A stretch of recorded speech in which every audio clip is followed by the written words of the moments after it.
अस्सलाम वालेकुम जी सारे दोस्तों का की हाल है जी।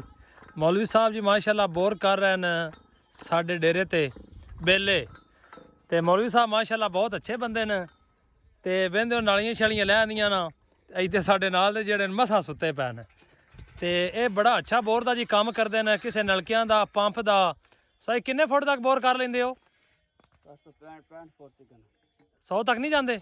60-65 फुट तक किसी बंदे बोर कराना हो हवेली माल आस्ते उन घर नलके शलके का पंप का तो इस भाई ना जरूर रबता करिया जे। इन्हों का नाम है मौलवी रसलान साहब चक्स जादे के रहने वाले ने ते बनी की भाईरां की दुकान भी है।